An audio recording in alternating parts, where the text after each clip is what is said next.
Agenda pada malam hari ini sebenarnya untuk merespon isu terkait dengan Undang-Undang Cipta Kerja. Undang-Undang Cipta Kerja ini kalau kita lihat secara historikalnya itu sudah disampaikan tadi, ada lahir Undang-Undang Nomor 11 tahun 2020. Rentetannya saya menulis tentang, saya ingat sekali menulis tentang Omnibus Law ini semenjak tahun 2019, semenjak dia jadi RUU. Yang saya kritisi pertama itu adalah terkait dengan Omnibus Law ini, dia semacam mengkhianati konstitusi yang mengamanatkan bagaimana otonomi seluas-luasnya. Otonomi yang kemudian kita juga sekarang bergeser ke provinsi, itu perlahan-lahan ditarik pusat.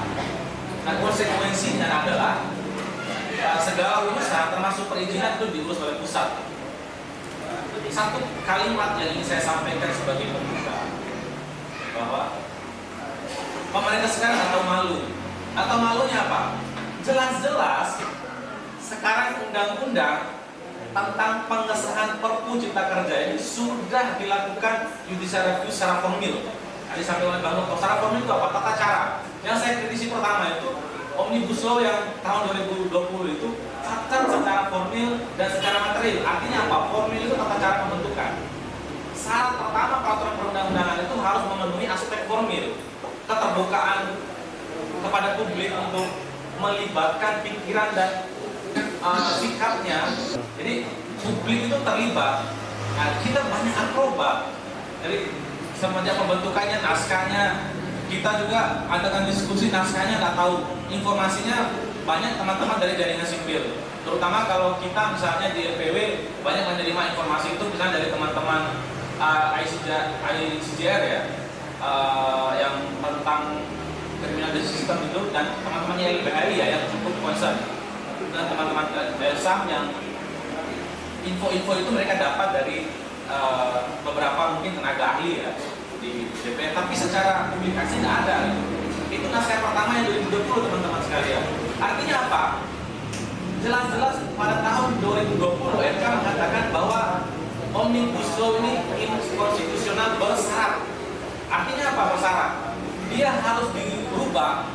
Artinya harus dirubah itu harus melalui mekanisme pembentukannya secara formil. Tahu-taunya malah DPR entah bahasnya kapan gitu ya. Bahasnya juga teman-teman hanya formil. Saya tahu persis. Saya juga pernah terlibat misalnya pas audiensi pas jelas publik ya, Bang ya, biasanya ke masyarakat itu dipilih orang-orang yang memang mendukung, hanya tanda tangan. Nah, itu sebenarnya kita ini sedang, saya rasa-rasanya ini kita bermain-main dalam bernegara. Undang-undang itu maknanya teman-teman sekalian.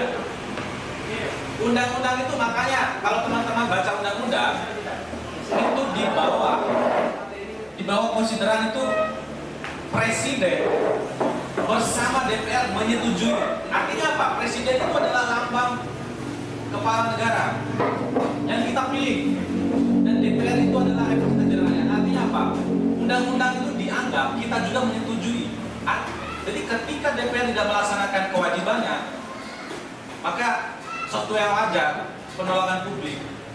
Jadi saya mengatakan begini, ketika masyarakat sipil turun ke jalan untuk menyampaikan aspirasi, maka ada kegagalan sistem terkait dengan penyerapan aspirasi publik.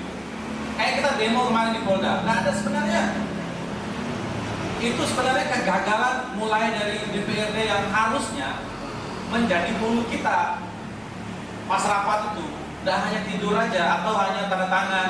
Nah, ini yang kita lihat hanya dipenuhi. Oke, secara formil bisa saja mereka penuhi rapat, mengundang LSM ataupun unsur yang memang mereka sudah atur. Tidak tahu malu. Tidak tahu malunya apa? Sudah dikatakan konstitusi itu konstitusional bersyarat. Tahu-tahunya terbit Perpu. Ini kan tidak tahu malu namanya. Dia tidak tahu malu. Harusnya Perpu itu apa teman-teman? Perpu itu harus memenuhi unsur kegentingan. Sekarang genting nggak masalahnya kita terbitkan Perpu Cipta Kerja ini? Walaupun sangat subjektif kita katakan kegentingan itu seperti apa. Tapi kalau kita lihat banyak analisis tidak memenuhi syarat kegentingan lahirnya Perpu ini. Jadi sifat Perpu itu bukan buat anak-anak yang bukan hukum. Perpu itu adalah peraturan pemerintah pengganti undang-undang. Ketika undang-undang itu dirasa menganggap konstitusi atau bermasalah, terbit atau dia tidak mengatur hal-hal yang baru, terbitlah Perpu. Kita pernah punya Perpu pemberantasan tindak pidana terorisme karena tidak diatur secara materi, terbitlah Perpu. Nah, genting. Perpu itu genting syaratnya. Perpu yang dulu juga Perpu Ormas itu juga kegentingannya juga itu diperdebatkan gitu. Jadi Perpu itu teman-teman peraturan yang dibuat oleh eksekutif atau pemerintah untuk menganulir atau untuk memperbaiki undang-undang yang dilahirkan oleh DPR. Perpu itu diajukan ke DPR, bisa nanti disetujui, ditolak oleh DPR. Tapi nyata-nyatanya DPR semakin mengkhianati kita. Maka wajar, sekarang banyak kalau saya katakan meme yang beredar itu wajar. Wajar kecewa terhadap semacam ada perselingkuhan antara eksekutif dan legislatif. Harapan kita kan legislatif ini kalau kita bicara keterwakilan mewakili kita semua gitu.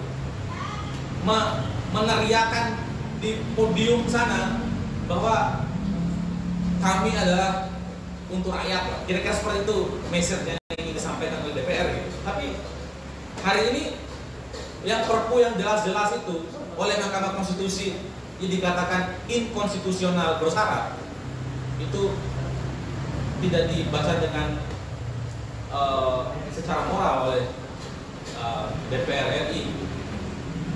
Nah, ya itu teman-teman sekalian. Kemudian kalau kita bahas ya, jadi gini, diskusinya begini. Ayo kita, misalnya pertama saya dulu diundang, ayo kita bahas pasal per pasal. Bagaimana Omnibus Law? Saya pikir ini Omnibus Law ini sudah saya ibaratkan sebuah bangunan itu. Bahan bangunannya sudah salah, tidak usah kita diskusikan lagi kursi, isi bangunan atau kamarnya. Bahan bangunan yang dibuat batu bata atau besinya itu sudah salah. Mau kita mendapatkan kamar apa gitu? Itu mengalihkan saja. Bagaimana pasal per pasal itu, spiritnya sudah salah teman-teman.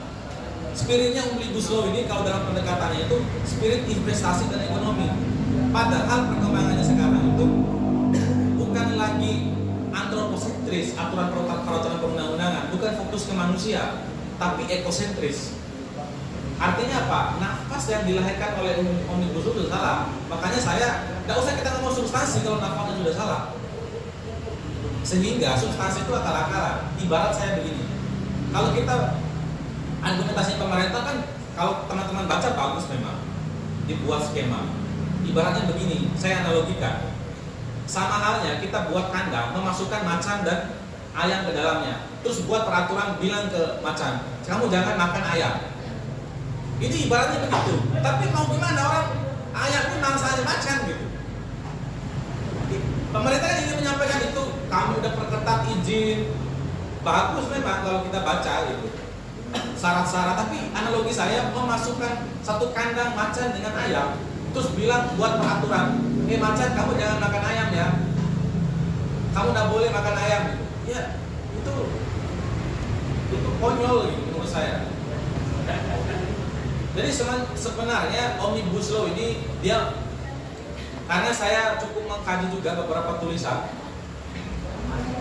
terkait dengan perizinan. Saya juga pernah membuat CV, izinnya itu langsung OSS. Dan kejamnya sekarang Omnibus Law ini, kalau pemerintah daerah tidak memberikan rekomendasi, otomatis. Nah ini kan teman-teman sekalian, kita sudah sebenarnya mengkhianati semangat reformasi yang ingin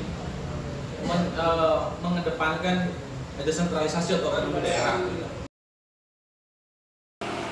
Pesan intinya disampaikan oleh Pak Hanihat bahwa poinnya adalah bahwa Perpu yang ada sekarang itu yang saya rangkum itu adalah melanggar konstitusi karena jelas sebenarnya tidak jauh beda apa yang saya sampaikan sebelumnya. MK sudah menyatakan bahwa ini inkonstitusional bersyarat, tetapi dengan lahirnya Perpu, poinnya tadi adalah ini semacam dia tidak mengikuti apa perintah dari konstitusi. Nah tadi Pak Hairul Haq ada 3 poin tadi dalam sudut pandangnya secara norma atau dogma atau dalam bahasa yang sering kita kenal itu norm self dan kemudian teoritis atau given self dan secara filosofis itu tinjauannya. Secara dogma beliau ini berharap beliau menyampaikan perbandingannya di Eropa ya. Nah di Eropa itu kalau ada tenaga kerja misalnya yang dicari itu mengutamakan lokal dulu. Namun kita lewat Omnibus Law ini kita membuka peluang itu. Walaupun saya juga pernah mengkaji ada permenakernya itu, ada PP, ada permenakernya. PP itu tentang penggunaan tenaga kerja asing, bukan PP, maksud saya Perpres. Perpres dengan permenakernya. Itu semacam memang mengakali. Intinya poinnya ini mengancam tenaga kerja kita ketika satu sisi juga tenaga kerja kita belum siap. Harusnya kan ketika kita mau membuat kebijakan mempersiapkan instrumen tenaga kerja dalam negeri. Nah kemudian tadi poinnya beliau menyatakan bahwa Undang-Undang Cipta Kerja ini harus berlandaskan pada keadilan sosial bersuara Indonesia dan pemasaran yang adil dan beradab gitu ya poinnya tadi. Tapi dengan yang kondisi yang ada sekarang Undang-Undang Cipta Kerja ini tidak manusiawi lah gitu. Dan Perpu ini tidak memenuhi aspek darurat. Ini sejalan dengan apa yang saya sampaikan darurat atau kegentingan. Satu sisi pemerintah menyampaikan ekonomi meningkat, padahal kalau logikanya Perpu ini untuk peningkatan ekonomi investasi harusnya kegentingan kita lagi krisis. Tapi kita masih enak ngopi di sini ya kan gitu. Jadi tidak ada kegentingan yang memaksa gitu. Simpulan dari beliau perlu ada koreksi. Dan juga beliau menyinggung tadi Perpu ini disahkan tahun baru tengah malam, artinya ini juga secara moralitas itu melanggar secara aspek formil. Harusnya kan disahkan itu orang betul-betul lagi siap.